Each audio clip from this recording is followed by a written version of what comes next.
Hey y'all, welcome back to Kunes Car Convos. I'm Cassie from the Kunes Marketing Department, and this is once again our first time car buyer series. We're hopping back in the truck with Matt and Megan McGinnis in their 2020 Chevy Silverado 1500, and now we're getting into the specifics on car buying. Welcome back, Matt and Megan. So we're just kind of continuing our conversation from last time. So, we talked about what to do when you first realize that you do need a car. So kind of going deeper into that conversation, when is the best time to buy a car in your opinion? Is there like a season, month, day of the week? I've never known of any strategic planning for anything like that. It just seems to happen when it's needed, but you probably would know more about that. I don't think the time of year will make much of a difference, or really the time of month. There's a perception that dealerships will want to give better deals at the end of the month, but there might be some truth to that, but I don't think it's going to make a big difference. I think for the most part you'll get a similar deal no matter what time you buy. Yeah. It's just good to do your research beforehand, and as long as you do your research, no matter when you go in, you should be able to get the best deal. Correct. That should be. So when you go car shopping, I personally, I can never go anywhere by myself. I'm always going into my sister's room and being like, hey, want to come run errands with me? To the point that they make fun of me for it. Should I bring someone with me when I go car shopping, or is that something like I should do by myself? If I should bring someone, should I bring like 20 people? Should I bring 2? I'd say if you're already comfortable with people, definitely bring someone. Whether you have to or not, probably wouldn't have to, but if that makes you more comfortable, yes. The amount of people, probably stick to one or one other. Just bring one. Your most trusted. Yeah. As a first-time buyer, you would probably want to have someone with you just to guide you through the process a little bit, and offer advice and whatnot. And one person is fine. Just someone who's bought cars before, maybe bought a few cars, would be a good person to have with you. So whether that's like a significant other, older sibling, parent, that type of situation? Yes, definitely. So when it comes to actually searching for the car, is it kind of like better to go in with an open mind, or is it good to have kind of like your wants and needs? Because I know I have some wants and needs, because we live in the Midwest, it's great to have, heated seats, possibly remote start, so I don't have to run out in the cold and start my car in the middle of winter. So is it okay to have those wants and needs when you're shopping? Oh, sure. Yeah. Have those, have a must-have list, and then a would like to have maybe? Is it good to break it down like that? Yeah, definitely. You'll probably be able to get your must-haves. In my experience, I've entertained vehicles that maybe didn't have those must-haves, but they were just the perfect car otherwise, perfect truck or car otherwise. But if you're patient, you'll eventually find the right one. And because you don't want to make the purchase and look back on it and say, gosh, I wish I would have gotten that feature or whatever. I've done that with remote start. I haven't gotten the remote start, completely regretted it. That was a must-have that I can't get around. That's how I was with this car. That's how I was with the heated seats, because I went with my mom when we were car shopping for my most recent one, but I wasn't paying attention because it was like, oh, my parents are paying for it, I'm just gonna be the one driving it. And she pointed it out. She's like, no heated seats. I'm like, oh, that doesn't matter. And then winter came around, and I'm like, oh yeah, I kind of wish I had those heated seats right about now. Yep. So taking it a level further, what about even having a specific make or model you want? I've always had Toyota Camrys. I love Toyota Camrys, and I wouldn't mind having it again. So is it okay to have a make model that you want to get, or is it still good to go in and kind of keep an open mind? I would say a little bit of both. Some people are very brand loyal and they'll only buy one brand.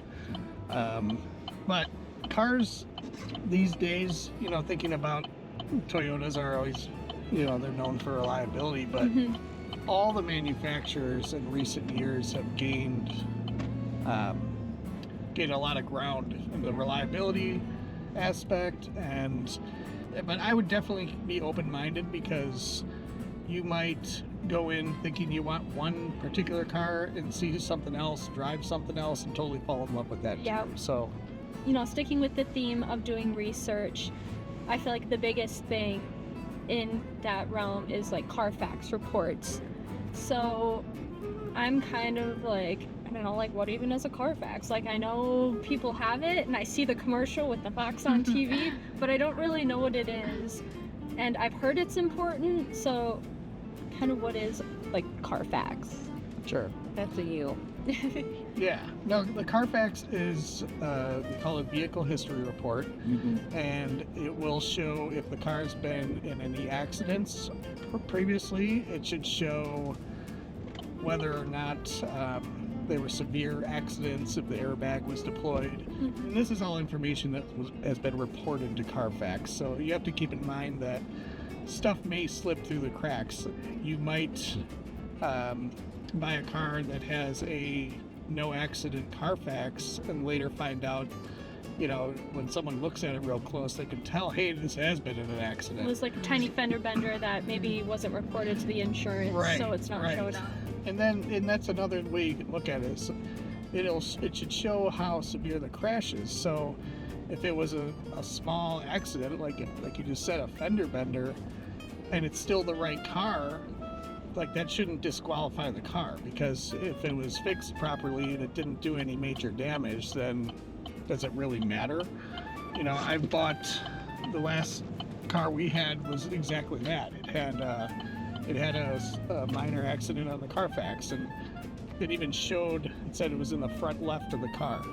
Well, I looked up there, I looked underneath the car, I didn't see anything weird, so I just kind of left it. It was never an issue after that. So, and it'll show even sometimes maintenance history, like they're getting even better with that. So it's definitely a good resource. You always want to ask for that. On a lot of websites, on the Kunes website, they have the Carfax linked with each listing, so it's already right there. You can just click it and look at it. So I am a sales shopper. It was ingrained in my memory since I was a child by my mother. And it's always a good thing when it's like, oh, I got this on sale, it's great. So are there any kind of coupons or discounts that you can get on a car? Yes. Sometimes dealerships will have their own discounts. A lot of times they will.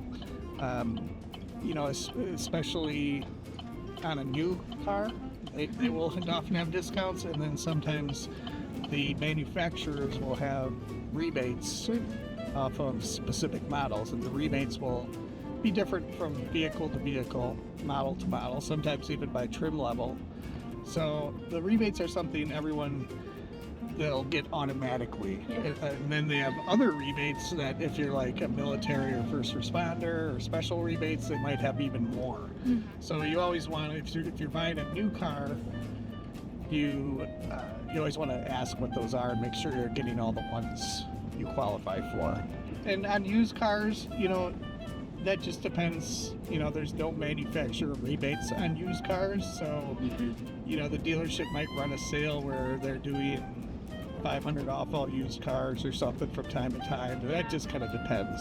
I know not a lot of first-time car buyers will have a trade-in, but on the instance that it does, kind of how does that work? Because I know you guys have said that you've traded in cars before.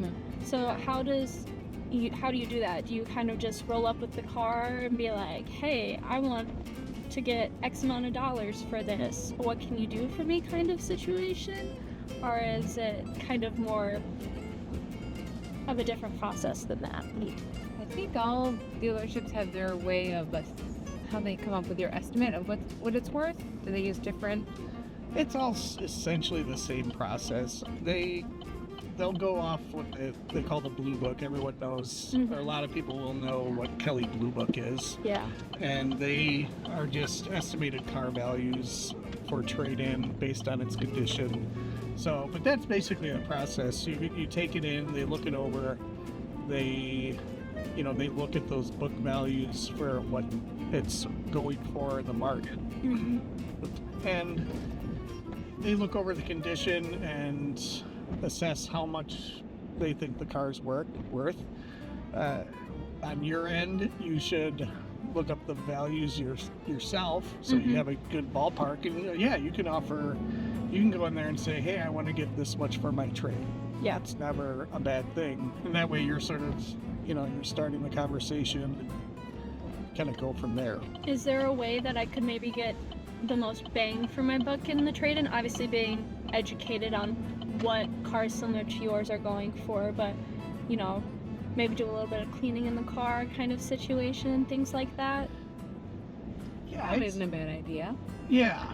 When you bring it in, you want it to appear that you took good care of it.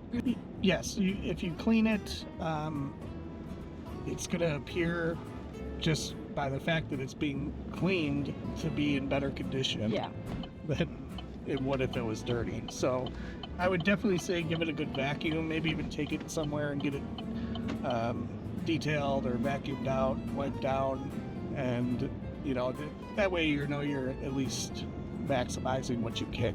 Yeah. Okay. So when it comes to kind of purchasing a car, there's a thing called leasing. It's been in the news so much about how many lease officers a lot of different manufacturers are offering. What kind of is leasing? Because to my understanding, it's almost like you're renting the car basically from the dealership. Yes, that's true. And it's actually, you're more renting it from the manufacturer. Because in a nutshell, and I've never leased, so I don't know, I can't give you the exact specifics, but basically what you're doing is they're looking at, you take a car, let's say, for round numbers, say it's worth, the price of it's $30,000. They're going to look and estimate what's it going to be worth in 3 years. And you're going to basically pay the difference between, what it's worth in 3 years versus what it's worth now, or what you're paying now. So at the end of it, you'll have the option to either buy out the lease and keep the car and start making payments on a loan on it, or you can just turn it in and get something else. Yeah. So you do end up typically, and not all cars lease the same because they're not all worth the same in 3 years, right? Some lose their value quicker than others. So you're basically, you're paying that difference, and then you have to make the choice at the end of the lease.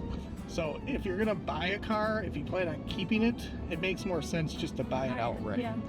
If you want to have the option, you could try leasing. And I know a lot of people that lease and they love it, and they typically don't buy out the lease. They always have a new car and they like it because they're kind of driving worry-free. Yeah. Since it's always under warranty. And another consideration with leasing is the mileage, I believe, right? You can have limits on mileage where you can get charged after a certain amount of miles. So if that's something that's a variable in your life, and you're not sure how much you're going to be driving, it might end up being a bit of a extra charge that you wouldn't that you know about but didn't maybe anticipate. Yeah. Right. So me driving like 400 miles a week might not be the best for me to lease. They usually start around 10,000 miles, and a lot of, you can get them up to 15,000 miles for a year typically. But if you think you're going to go over that, it probably doesn't. Just make something sense. to think of. I've known someone who went over and it was very frustrating for that person. So Yeah. Right. All right, and then just one final question to kind of wrap everything up. Are there any common tips or tricks when buying used? I know you said, kind of you said you had looked at the Carfax and like it showed you where the damage was because of an accident. Stuff like that. Is it smart to kind of assess the vehicle, whether it's from the of the Carfax report, or whether it's just with your eye, noticing if there's any scratches or anything like that on the car? Yeah, I mean, you always want to give it a good look over, you know. Yeah, obviously, the biggest thing is just take it for a nice test drive. A lot of times you can, they'll let you take it overnight, you know, making sure, you know, test all the buttons and switches, make sure everything works. Make sure the Bluetooth works. Make sure the Bluetooth works, make sure, but little things like Yeah. crank the heat, crank the air conditioning, They're make sure all the windows. So overnight's a good idea. Yeah, make sure all the windows go up. Just make sure everything's functioning properly. Yeah. You know, and just, yeah, give it a good look over. Look for any kind of, anything that seems a little off. And, you know, it may be nothing, or it may need to be something that could be addressed before you buy it, or it might be a total red flag. But, yeah, I other than the Carfax, just make sure you drive it. You know, it's amazing. I've heard of so many people who go in and buy a car and don't drive it. Yeah, they just don't even leave the lot. They're like, Yeah. looks pretty, I'll take it. Yeah, exactly. So just, you know, take your time, drive it, and, you know, like you said, Carfax is obviously essential. And Well, thank you for putting up with me for 2 episodes. I know I have lots of questions, but I feel very educated. Thank you so much. And this will be great for me to go start talking to the people in the stores and kind of get their expertise as well. So all right, let's great. wrap it up. All right.